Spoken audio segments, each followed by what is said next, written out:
কৃষ্ণ। জয় রাধে, জয় রাধে, জয় রাধে।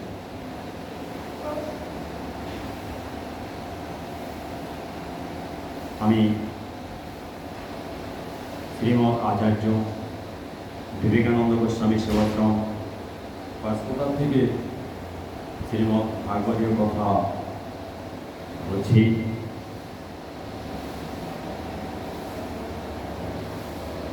যে অমৃতময় বাণী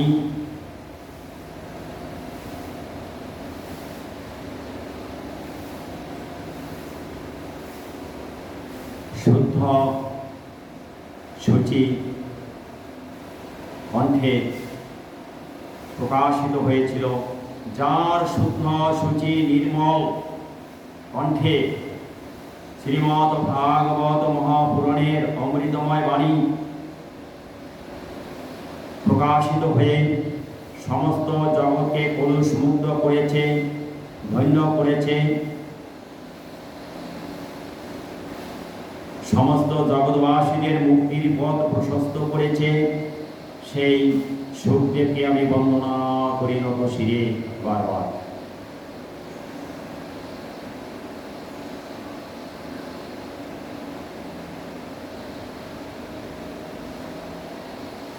ভগবান শ্রীকৃষ্ণ তিনি হচ্ছেন কৃপার এমন একটা আধার, যার মধ্যে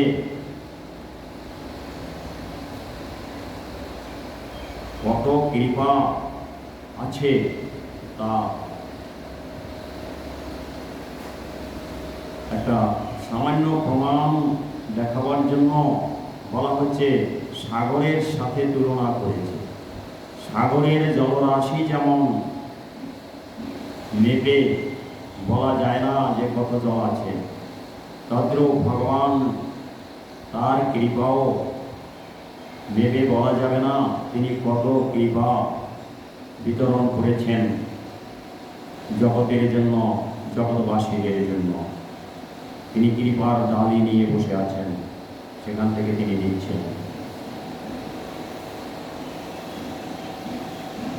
সাগরের মধ্যে বড় একটা সাগর, তার নাম সিন্ধু। সেই সিন্ধুর জলরাশির সাথে তুলনা করেছেন ভগবানের কৃপা রাশি। সিন্ধুর জল যেমন অপরিমিত, তার পরিমাণ ঠিক নেই, কত পরিমাণ আছে কেউই বলতে পারে না, তার কোনো শেষ নেই। তদ্রূপ ভগবান শ্রীকৃষ্ণেরও কৃপার কোনো শেষ নেই। তিনি কত কৃপাবান, কৃপার ডালে নিয়ে তিনি বসে আছেন সকলার মঙ্গলের জন্য। শাস্ত্রের পাতায় উল্লেখ আছে, কৃষ্ণ করুণা সিন্ধু দীনবন্ধো জগৎপতে গোপীশ গোপিকা কান্ত রাধাকান্ত।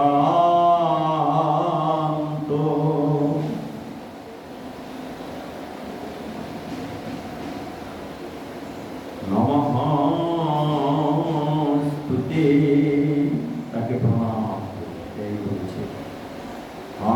কৃষ্ণ করুণা সিন্ধু, তুমি কত করুণা বিতরণ করছ, সিন্ধুর সাথে তুলনীয়। দীনবন্ধো জগৎপতে, তুমি দীন দরিদ্র আমরা যারা রয়েছি তাদের বন্দনার পাত্র তুমি জগতের পতি। দীনবন্ধো জগৎপতে, তুমি গোপেশ, তুমি গোপিকার কান্ত, গোপিকার প্রভু, তাদের সমস্ত গোপগণের তুমি রক্ষাকর্তা, গোপিকা কান্ত, তাদেরও স্বামী। রাধাকান্ত নমস্তুতে, তুমি রাধারও কান্ত, তোমাকে প্রণাম। এভাবে বন্দনার মধ্যে বলছেন।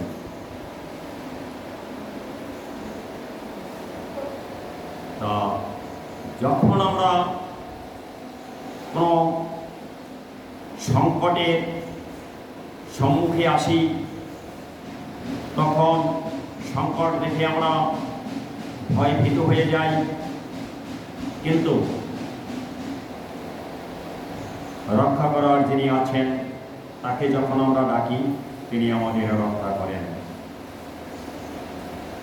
সংকট থেকে তিনি রক্ষা করেন, যদি আমরা না ডাকি তবেও তিনি রক্ষা করেন।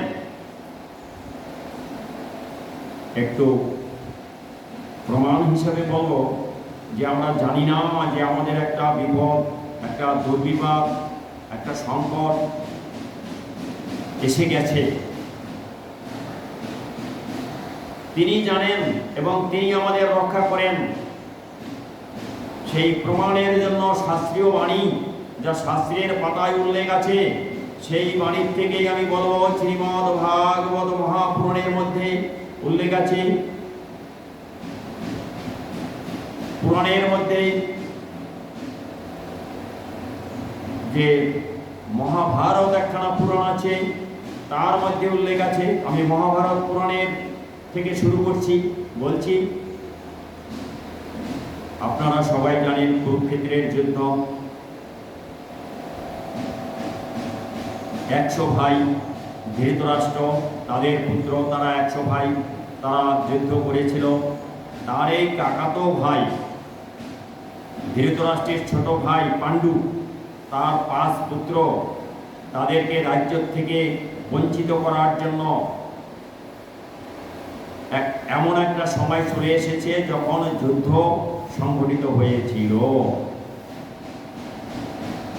যখন যুদ্ধ চলছে, সেই যুদ্ধ চলাকালীন 100 ভাইয়ের যে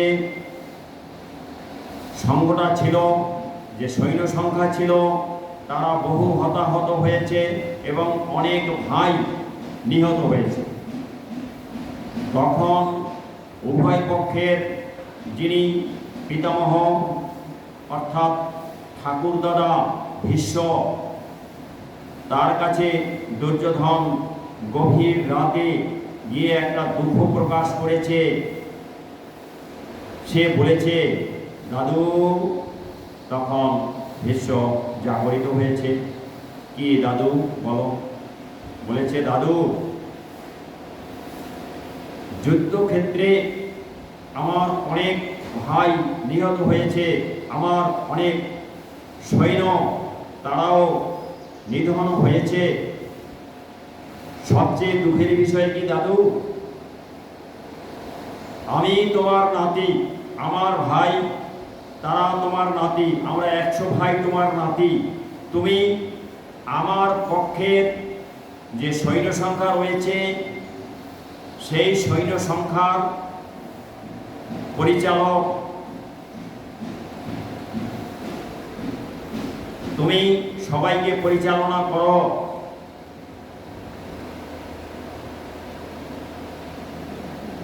তুমি সেনাপতি, তুমি প্রচন্ড শক্তিশালী এবং তুমি আমার পক্ষে সেনাপতি।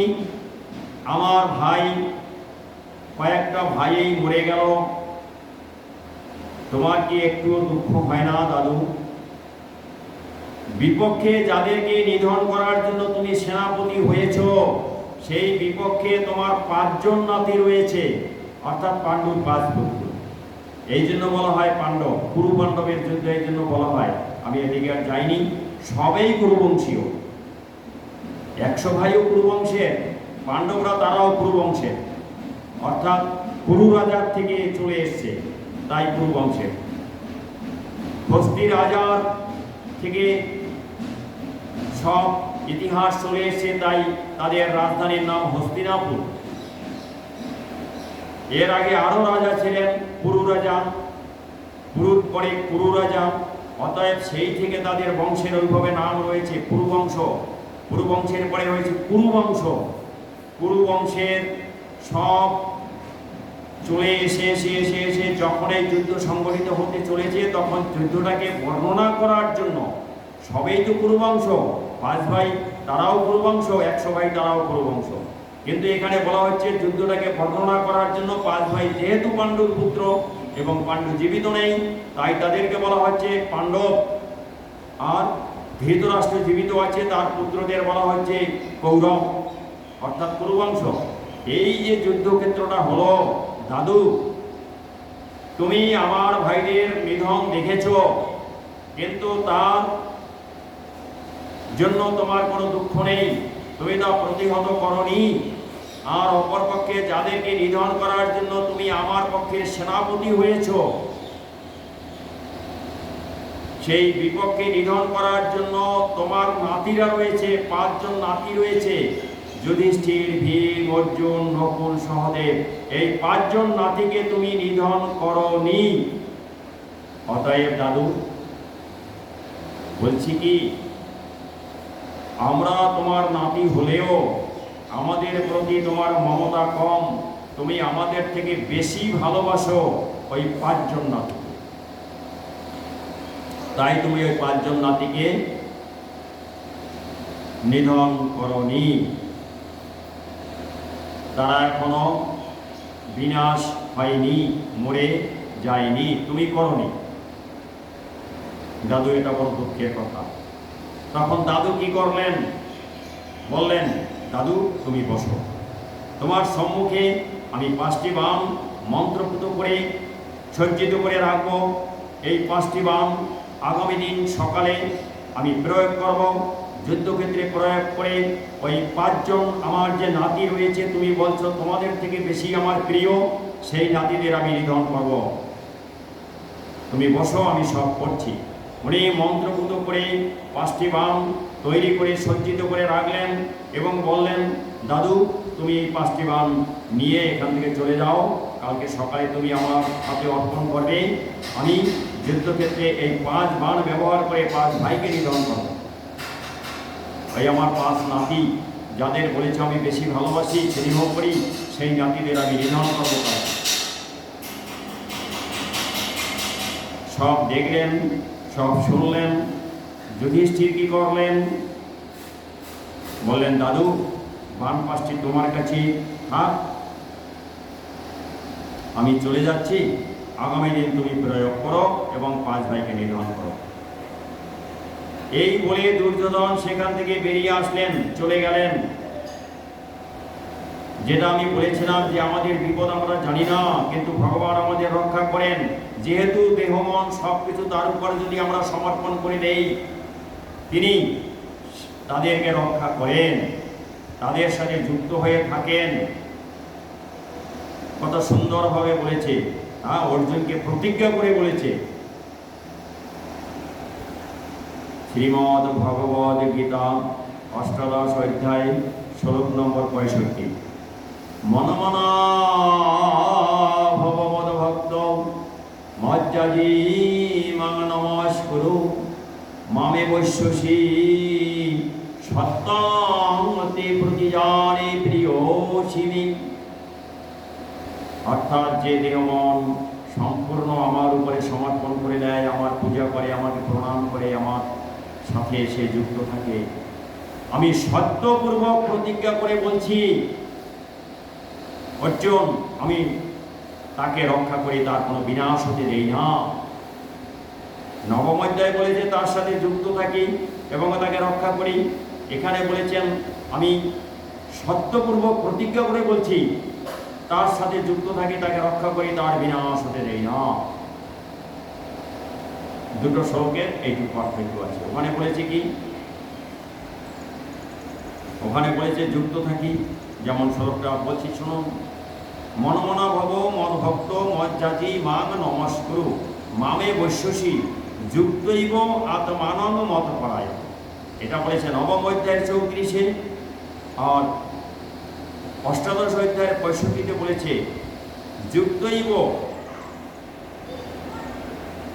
যে কথাটা বলেছে সেই যুক্তৈব বলার পরে বলেছে যে সত্যং তে প্রতি জানে প্রিয়সিমি, সত্যপূর্বক প্রতিজ্ঞা করে বলছি আমি তাকে রক্ষা করি, তার বিনাশ। মনমনা ভব মদ ভক্ত মজ্জাতি মান নমস্কুরু মামে বৈশ্যসি সত্যং তে প্রতিজানে প্রিয়সিনী কথা বলেছেন। কত সুন্দরভাবে কথাটা ব্যাখ্যা করেছেন।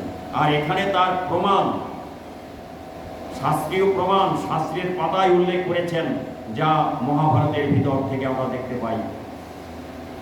যখনই না এই বিপদটা 5 ভাইয়ের আগামী দিন হবে, সেই গভীর রাতে ভগবান শ্রীকৃষ্ণ 5 ভাইকে ডেকেছে।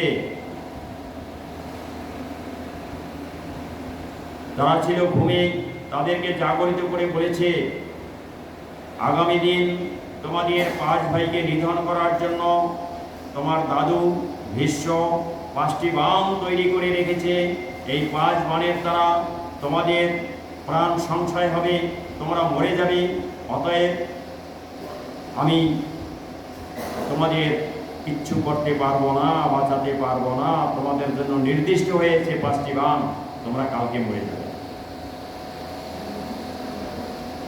শুনে সবাই দুঃখ প্রকাশ করছে, বলেছে, নকুল তুমি কিছু বলো। কিছু বলছে না, মাথা নিচু করে বসে আছে।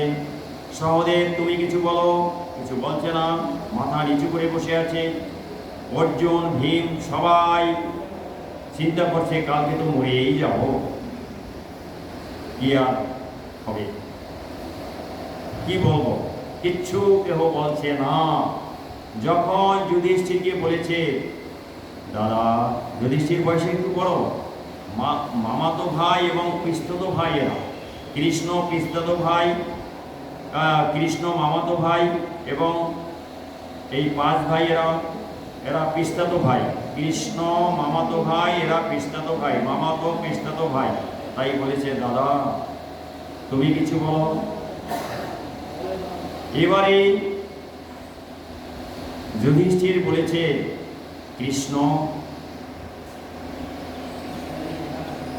আগামী দিন আমরা মরে যাব ঠিক, যদি তুমি রক্ষা করো, জগতে এমন কোনো ক্ষমতা নাই আমাদের নিধন করে।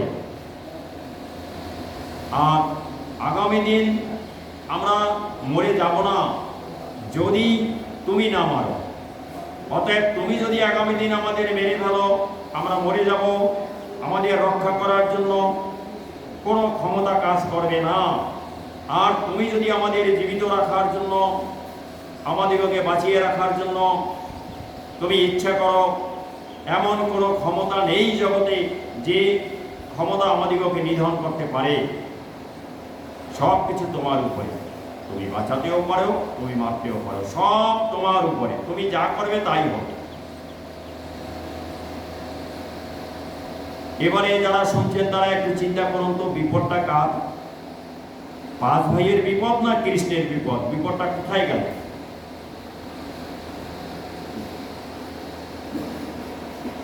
এক কথায় সম্পূর্ণ বিপদ ভগবান শ্রীকৃষ্ণের উপরে চলে গেল। তার ইচ্ছায় সব হয়। আপনারা একটু খেয়াল রাখবেন, তার ইচ্ছা ব্যতিরেকে কেহই কিছুই নিজ ক্ষমতা দেখিয়ে, গর্ব দেখিয়ে করবে, সেরকম কোনো শক্তি নেই, কারুর কোনো শক্তি নেই।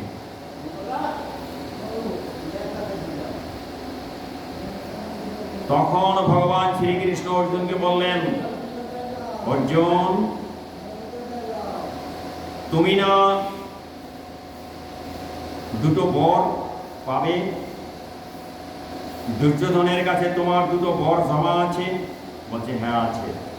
এক্ষুনি তুমি দুর্যোধনের কাছে চলে যাবে, সেই বর 2টো তুমি চেয়ে নেবে। যা শিখিয়ে দিলেন সেভাবে অর্জুন দুর্যোধনের কাছে সেই গভীর রাতে চলে গেছে। দেখুন যে দুর্যোধন 5 ভাইকে নিধন করার জন্য সব তৈরি করে রেখেছেন। মনের মধ্যে তার সম্পূর্ণ চিন্তা ভাবনা 5 ভাই আগামী দিন থাকবে না। সেই দুর্যোধনকে গিয়ে যখন অর্জুন ডেকেছে, বয়সে অর্জুন ছোট, দুর্যোধন বড়, জ্যাঠাতো ভাই কাকাতো ভাই। দুর্যোধন জ্যাঠাতো ভাই, অর্জুন কাকাতো ভাই, গিয়ে বলেছে, দাদা দুর্যোধন বলছে, কি ভাই আসো। দরজা খুলে দিল, বসছে। দাদা, তোমার কাছে না আমার দুটো বর প্রাপ্য আছে? হ্যাঁ আছে। বর দুটো আজকে দেবে? হ্যাঁ, কি বর বলো, আমি এক্ষুনি তোমাকে প্রদান করব। তখন বলেছে, দাদা তুমি যুদ্ধক্ষেত্রে যে যুদ্ধের পোশাকটা ব্যবহার করো ওই পোশাকটা আমাকে দাও, এই একটা। আর একটা হচ্ছে তোমার মাথার যে মুকুটটা আছে ওই মুকুটটা আমাকে দাও। এই দুটো বর আমি তোমার কাছে এখনই চাই। উনি ধরে মুকুটটা দিলেন এবং যুদ্ধের পোশাকটা দিলেন, বললেন, ভাই তুমি চেয়েছ, নিয়ে যাও। দাদা কিছুক্ষণ পরে তোমাকে আমি আবার এটা ফিরিয়ে দিয়ে যাব, আসছি। চেহারায় সম্পূর্ণ মিল আছে। দুর্যোধন কে, অর্জুন কে, যুধিষ্ঠির কে বোঝা সহজে যায় না।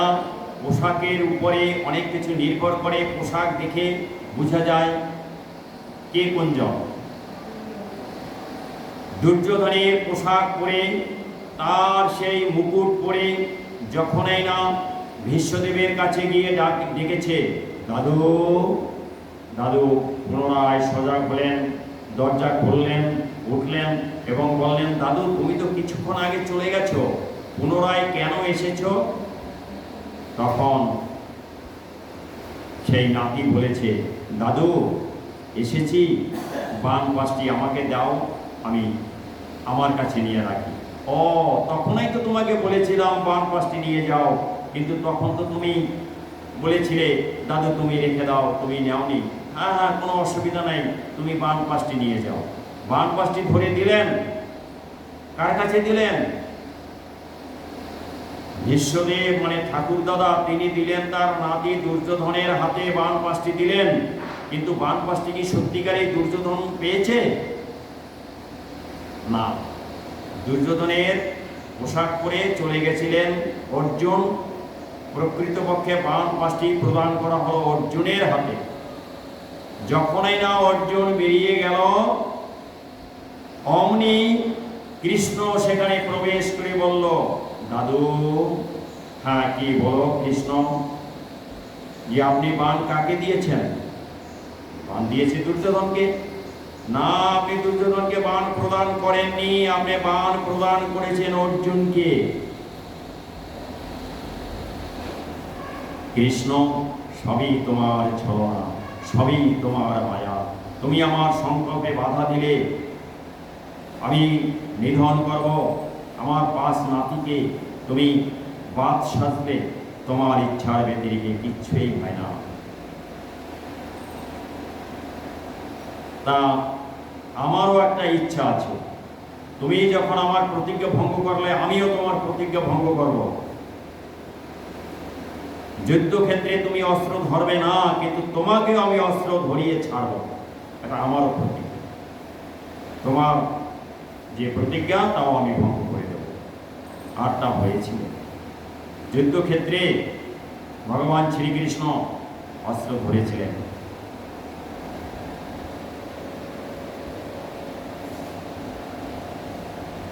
যখন অস্ত্র ধরে প্রচন্ড যুদ্ধ হচ্ছিল, যুদ্ধে সহ্য করতে না পেরে ভগবান শ্রীকৃষ্ণ রথের চাক্কা নিয়ে দৌড়িয়ে যাচ্ছে ভীষ্মদেবকে নিধন করার জন্য। তখন অর্জুন পিছন থেকে তাকে টেনে ধরেছে, হাত টেনে ধরেছে, কাপড় টেনে ধরেছে, সখা তুমি না অস্ত্র ধারণ করবে না, এ কি করেছ? তুমি তো অস্ত্র ধারণ করতেছ। হ্যাঁ, আমাকে প্রতিজ্ঞা ভঙ্গ করার জন্য বলেছিল, তাই আমার প্রতিজ্ঞা ভঙ্গ হয়ে গেল। আর যখনই না সেই বিপদ এসেছে, ভগবান শ্রীকৃষ্ণ তাকে নিধন করার জন্য যাচ্ছে। এবারে দেখুন কত সুন্দর কৃপা, তিনি কিভাবে কৃপা করেন। বিপদ দেখে ভীষ্মদেব একটুও ভয় পায়নি। চিন্তা করেছে, আমি ভগবান শ্রীকৃষ্ণের হাতে নিহত হব, এর থেকে সৌভাগ্য আর কি আছে। সাথে সাথে তিনি অস্ত্র ত্যাগ করে সেই যুদ্ধক্ষেত্রে সেই রথের উপরে বসে স্তব শুরু করে দিয়েছে। কি বলেছে? জয় জয় নারায়ণ পূর্ণ ব্রহ্ম সনাতন নম জয় বিধাতা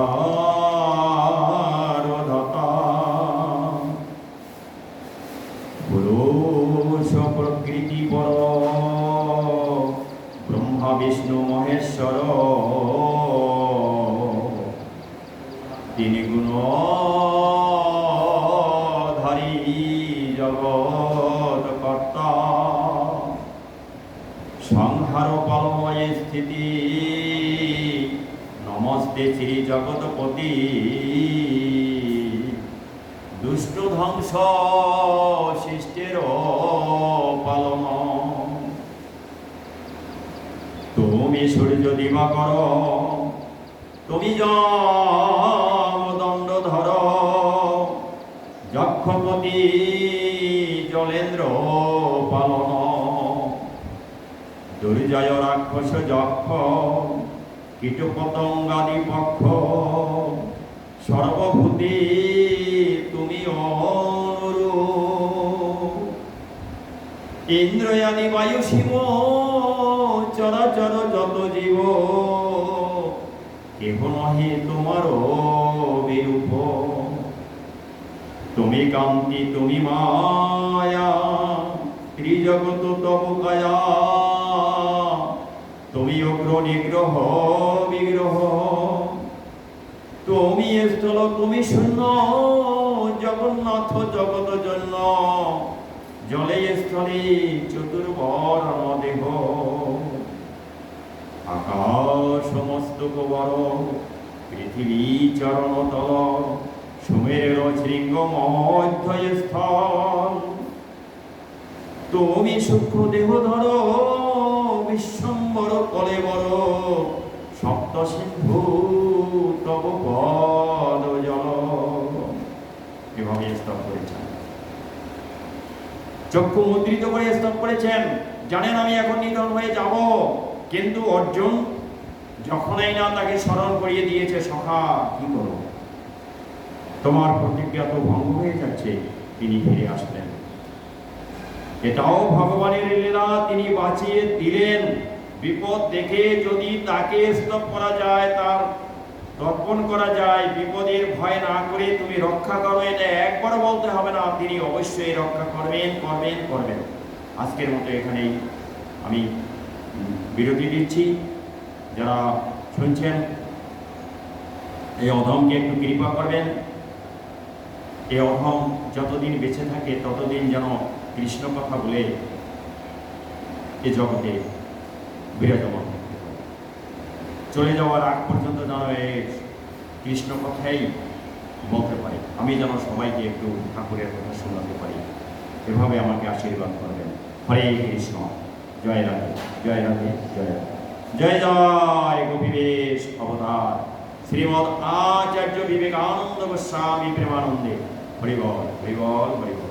জয় জয় গোপীবেশ অবতার শ্রীমদ আচার্য বিবেকানন্দ গোস্বামী প্রেমানন্দে। হরিবল হরিবল হরিবল। জয় রাধেশ্যাম।